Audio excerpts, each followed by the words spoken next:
And energy will play a central role in fixing these core pillars. International competitiveness of firms will be determined by how efficient the energy sector is, how competitive the energy sector is in its own pricing. The government of Pakistan is very much committed. We have our nationally determined contribution. We're working towards that. We've committed that by 2030, 60% of all energy production will be sustainable, renewable sources. And that includes hydro from our perspective.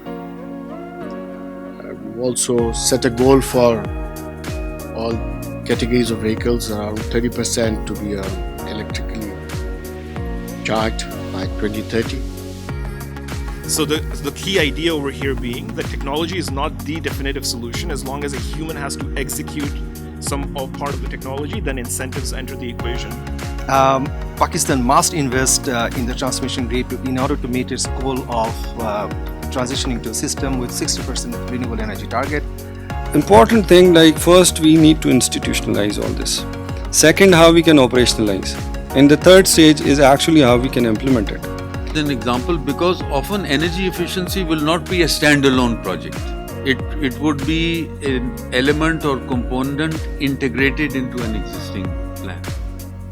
I think going forward, and now the discussion is that achieving target is one thing, but how can we add more renewables, which will surely decrease the price of electricity in a scenario when we don't need capacity addition, considering the committed projects we have in the pipeline. Whatever is in the national electricity plan to raise it to 20% or 30% by 2027, I would say go more.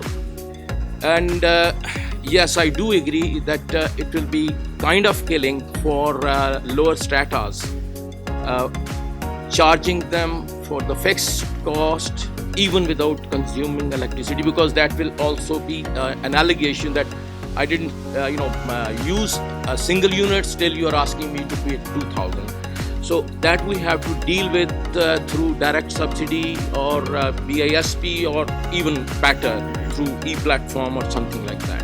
Everything is covered, a risk, price, volume, contract, technology, whole risk on consumer. This is not the world going on. These all risks are now shifting to the investment, and altogether we need to restructure on that side.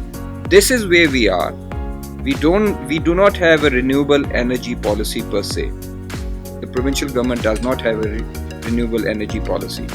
But I would look at it as a glass half full, because we are not saddled with that baggage which NEPRA carries in the sense of past mistakes or errors which are made.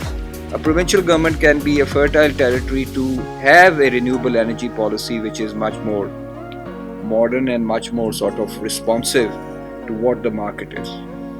First of all, it is a reality that renewables is the present and more so the future.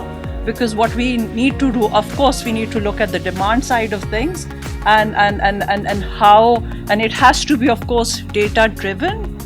Is that we continue to offer supply side solutions to this whole issue. We are not talking about the demand side issue. We are not talking about how energy is used. What can I, as an individual consumer, do every single day? What changes can I make in my life that are going to have an impact?